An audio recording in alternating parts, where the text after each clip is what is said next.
Civil softwares, drafting, interior design, analysis softwares online classes எடுத்துட்டுருக்கோம். உங்களுக்கு தேவைப்பட்டுச்சு அப்படின்னா, ஸ்க்ரீன்ல தெரியிற நம்பருக்கு கான்டாக்ட் பண்ணுங்க. Hello friends, welcome back to civil Tamil. இந்த வீடியோல நம்ம என்ன பார்க்க போறோம் அப்படின்னா, SketchUpல காம்போனன்ட்ட நம்ம எப்படி தனி லைப்ரரி ஃபைல அதாவது நம்ம தனி ஃபோல்டர எப்படி கிரியேட் பண்றது அப்படின்றத பார்க்க போறோம். வீடியோக்குள்ள போறதுக்கு முன்னாடி சேனல சப்ஸ்கிரைப் பண்ணாதீங்க, சப்ஸ்கிரைப் பண்ணிக்கோங்க. கூடவே பெல் பட்டன் கிளிக் பண்ணிக்கோங்க. ஸோ ஜென்ரலா பார்த்தீங்க அப்படின்னா, நீங்க வார்ட்ரோப்லாம் பார்த்தீங்க அப்படின்னா, கிளையன்ட்டோட ரெக்வயர்மென்ட் படி நீங்க வந்து சேவ் பண்ணுவீங்க. அதாவது கிளையன்ட்டுக்கு வந்து பார்த்தீங்க அப்படின்னா, இப்போ ஒரு 6 அடியில வந்து 3 டோர் வச்ச மாதிரி அவங்களுக்கு வார்ட்ரோப் வேணும் அப்படின்னா, அந்த 3 டோர் வச்சுட்டு உள்ள இருக்க செக்ஷன் எல்லாமே கிளையன்ட்டோட ரெக்வயர்மென்ட் படி பண்ணுவீங்க. அதே ஃபைல் நம்மளுக்கு வேற ஒரு பெட்ரூம்க்கோ, இல்ல வேற ஒரு சைட்டுக்கு நம்மளுக்கு அது தேவைப்படலாம். ஸோ அப்படி இருக்கும்போது அந்த வார்ட்ரோப்ப மட்டும் நம்ம தனி காம்போனன்ட்டா மாத்தி வச்சுட்டோம் அப்படின்னா, நம்மளுக்கு இந்த நியூ ஃபைல்ல நம்ம வந்து டைரக்ட்டா இன்சர்ட் பண்ணிக்கலாம்.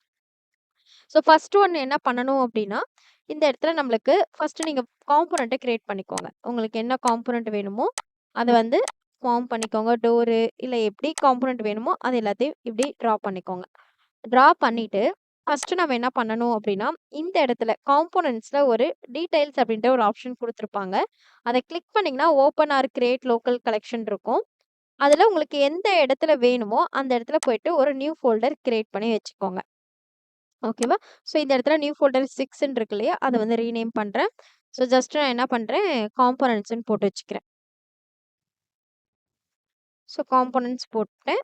ஸோ இப்போ இந்த ஃபோல்டர வந்து செலக்ட் ஃபோல்டர் குடுத்துடுறேன். இப்ப நம்மளுக்கு இது எங்க லோட் ஆயிருக்கும்னு பார்த்தீங்கன்னா, இந்த டவுன் ஏரோ கிளிக் பண்ணீங்க அப்படின்னா, இந்த ரீசென்ட் லிஸ்ட்ல நம்மளுக்கு இருக்கும். இப்போ நம்மளுக்கு காம்போனன்ட்ஸ் அப்படின்ற ஃபோல்டர் இருக்கு. இப்போ நான் இந்த இடத்துல காம்போனன்ட்ஸ் ஃபோல்டர வந்து ஏன்னா நம்மளுக்கு டிஃபால்ட்டா பார்த்தீங்கன்னா, இன் மாடல்ல இருக்கும். அதனால நான் என்ன பண்றேன், காம்போனன்ட்ஸ்லாம் மாத்திக்கிறேன். மாத்திட்டு இது எல்லாத்தையும் ட்ரிபிள் கிளிக் பண்ணி, ரைட் கிளிக் பண்ணிட்டு, மேக் காம்போனன்ட் அப்படின்றத குடுத்தேன்னா, கிரியேட் கேட்கும். கிரியேட் குடுத்துர்றேன்.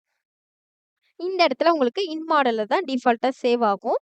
அத செலக்ட் பண்ணிட்டு, ரைட் கிளிக் பண்ணி, சேவ் ஆஸ் குடுத்தீங்க அப்படின்னா, நம்பளுடைய ஃபோல்டர்ல எங்க வேணுமோ நீங்க அத சூஸ் பண்ணிக்கலாம். இப்போ இத வந்து டபிள்யூன்னு சொல்லி குடுத்துட்டு, சேவ் குடுத்துர்றேன். இப்ப பார்த்தீங்க அப்படின்னா, காம்போனன்ட்ஸ்ல போய் பார்த்தீங்க அப்படின்னாலும், அந்த உங்களுக்கு வந்து இருக்கும். ஸோ இந்த மாதிரி இருக்கும். இத வந்து ஜஸ்ட் இப்படி கிளிக் பண்ணி நீங்க நார்மல் காம்போனன்ட்ஸ் இன்சர்ட் பண்ற மாரி, நியூவா ஒரு ஃபைல்ல கூட நீங்க இன்சர்ட் பண்ணிக்கலாம்.